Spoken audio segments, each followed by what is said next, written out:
In today's video, I'm going to talk about 10 different words that are different in the US and in the UK, meaning that, for example, in the UK, they would call one thing, and then in the US, we would have a totally different name for it. So let's just go ahead and get started with the first word that is different in the US and the UK, and that is the word fall and the word autumn. So in the US, we say fall. It's the time of year where the leaves fall from the trees. However, I will say this, that we also occasionally use the word autumn, but it's not as common as in the UK, which I'm pretty sure they never say fall, but I could be wrong. If you're British, you can write in the comments and let me know. But I'm pretty sure in England, they would only call this time of year, this season, they would call it autumn. And in the US, we'd call it fall. The next word that is different depending on if you're in the US and the UK are the words resume and CV. This is the thing that you give an employer, and it's a piece of paper, and you can see what you've done in your different jobs. In America, we call that a resume, and in the UK, they call that a CV. Resume, as you can imagine, is from French, and CV, as far as I know, is from Latin. I remember when I moved to Europe and I started hearing people use the word CV, and I had no idea what a CV was, and I had to ask people, what is a CV? And then they explained it, and I'm like, oh, it's a resume. So I think in Europe people say CV more often than resume. Well, maybe the French say resume, I'm not really sure. I think in the US, everyone will know what autumn is, although they might think it is a little odd that you're using the word autumn. They might correct you and say, oh, fall is more natural. Because you have to remember that a lot of these words Americans are totally unaware of, and they don't know that English people say them differently than Americans. I think maybe English people are more aware of this because they watch a lot of American TV, but maybe I'm wrong. So again, if you're in the US, you'd probably want to refer to this piece of paper as a resume and not a CV, because no one will know what a CV is in the United States. The next couple of words that are different in each part of the world is the word stove and the word cooker. So in America, we call the thing that's on top of the oven, we call that a stove. And in the UK, they call that a cooker. And I had no idea that that's what English people call it. I remember when I was teaching English in Poland and people used the word cooker, and I corrected them and I said, no, that's not a word. But obviously now I know that in the UK they do say cooker, and I think that for us as Americans, the word cooker sounds very childish. It sounds like something that like a little kid would see, and then they'd be like, I like the cooker. Like, that's how I imagine it. So again, in America we say stove. I have no idea if British people know this word, or if they ever use it, or if they've ever even heard the word stove, but we definitely don't say cooker. And without context, if you said cooker, I think maybe some Americans wouldn't know what you mean. With context, of course, they would. The fourth group of words that are different are the words apartment and flat. Apartment is the American word, and it is a place that you live. It's not a house. It is an apartment. I think as Americans, we've heard the word flat, maybe in movies, but I think maybe some Americans have never heard it. But I think that most Americans have never heard the word flat being used in an actual sentence in real life. Even though I lived in Europe for quite some time, it was always still surprising when I heard people say that they lived in a flat. I always thought, oh, are you sure you don't live in an uneven? Huh? Get it? Because it's the opposite of flat, uneven, huh? Okay, that's a terrible joke. The next couple words that are different in the US and in the UK are the words pants and trousers.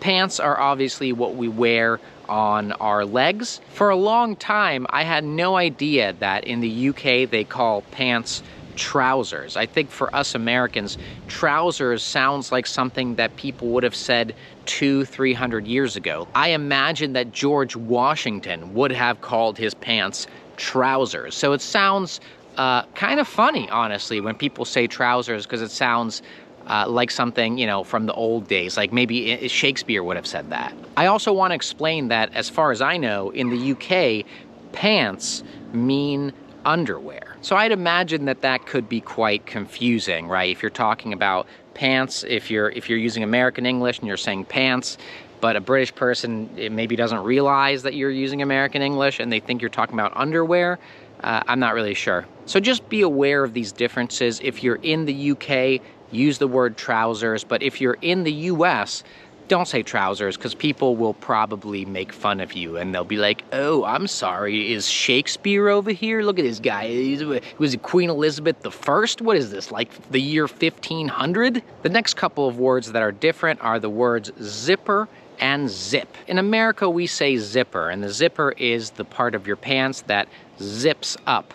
And I just found out not long ago that in the UK, they just call it a zip, which I think I learned that from my students. I think a lot of these British words I learned through my European students, and unfortunately, originally I was correcting them, and I said, no, zip is what you do. Zip is an action, to zip, and I had no idea that zip could be a noun in the UK. So I always corrected my students and say, no, it's actually pronounced zipper.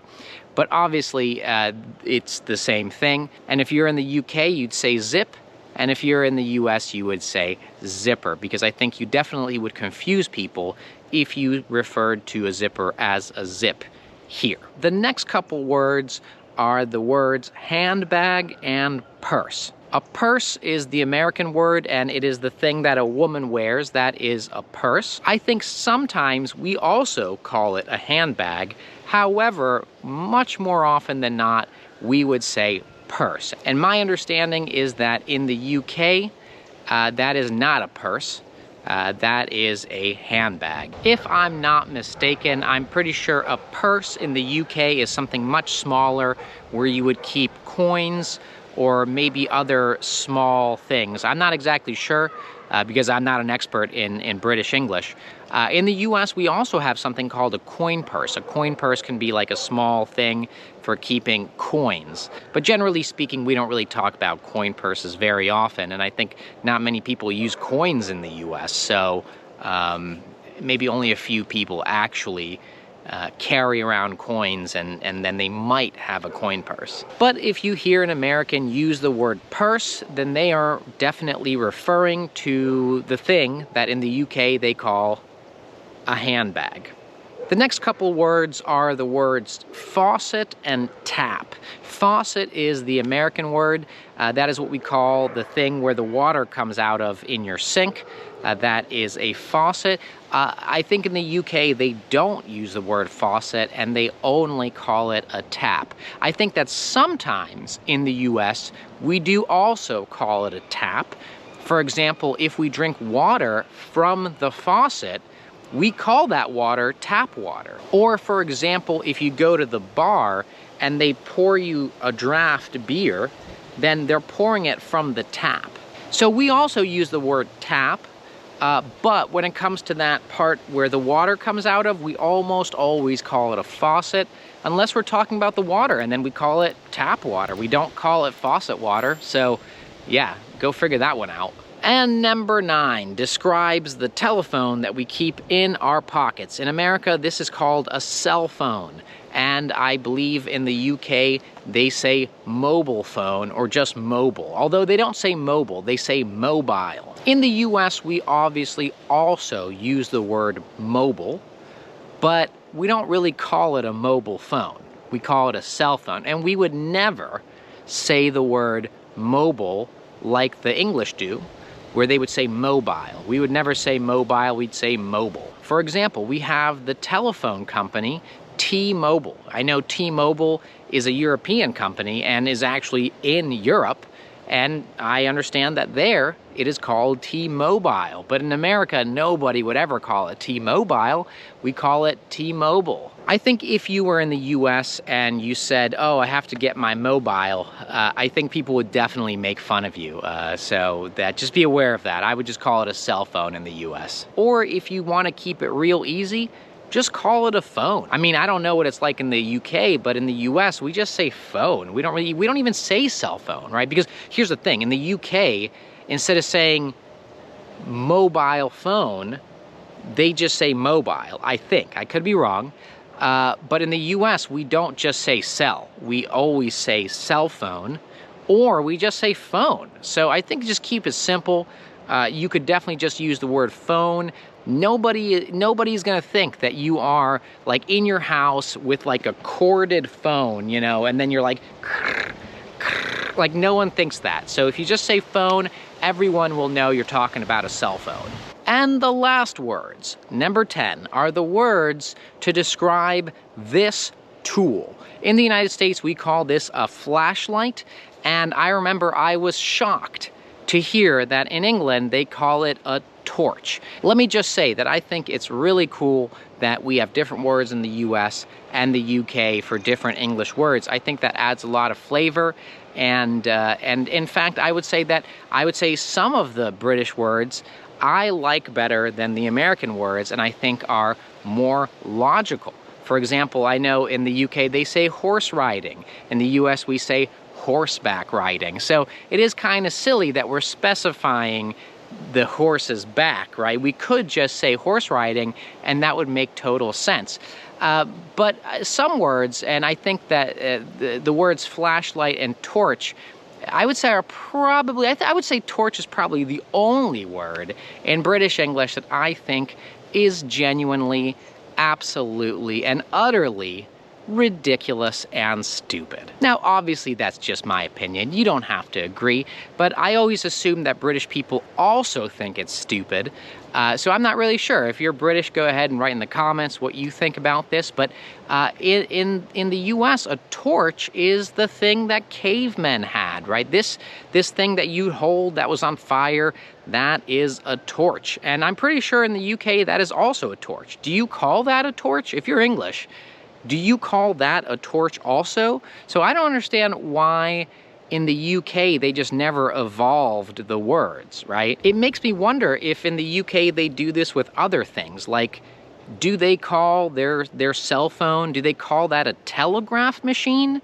Like, it's just weird that they saw a flashlight. And by the way, I'm not saying flashlight is the best word in the world, not at all. But what I can say is that at least we created another word for it. What happened in England? Did you guys just see this and you thought, hey, you know what that reminds me of, kind of, is a torch? And then they're like, yeah, let's call it a torch. Like, that would be like if you called a car a horse, right? Nobody's calling a car a horse because a car is not a horse. And yeah, I mean, I guess they're similar, but that's not the same thing. So why would you call a flashlight a torch? To me, that just sounds like barbaric. Like, are the people in the UK, I don't know, cavemen?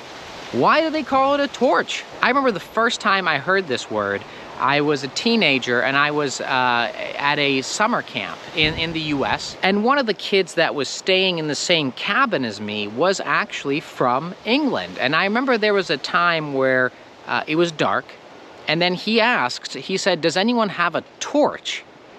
And I thought he was joking. I was like, wow, a torch? Like, I mean, where would we get a torch from? Like, I thought he expected that I would just have like a stick with a rag on it, soaked in kerosene. I just like, here, I got a torch for you. Like, that's how I imagine that. In fact, I've always dreamed, this is like a daydream that I have. Like, I want to do this at least once in my life before I die. I want to go to the UK and I want to go camping with English people. And what I'm going to do is I'm going to prepare an actual torch. I'm going to get a stick, I'm going to wrap the top in paper, or cloth rather, and I'm going to dip it in kerosene. I'm going to keep it in my bag. And I'm going to wait until some English person says, hey, does anyone have a torch? At that point, I will immediately take out my torch and light it on fire and be like, here you go, here's a torch. Okay, I realize that's probably a stupid daydream, but hey, I can dream, all right? But seriously, what do English people call a real torch? Is that also a torch? And when you're talking about a flashlight and you're saying torch, Do you just assume that nobody has an old-fashioned torch? A torch is something that villagers would have, and they would use it to chase Frankenstein. I get it, English people. You're a proud group, right? You invented the English language. I get it. You're proud. You don't want to use American words. Hey, that's fine. I'm not saying you have to use the word flashlight. Forget about it. Don't use the word flashlight, but create a new word. I'm pretty sure you don't call your house a cave, because you're not cavemen and you don't live in a cave. So why would you call a thing that is electrical, that creates light, why would you call that a torch? Like, I get it, it's kind of similar, but why would you do that? Okay, I need to stop because I'm getting way too passionate about this. As you can tell, I really think the word torch is dumb. And maybe English people disagree. I don't know. If you're English, write in the comments. Let me know what you think.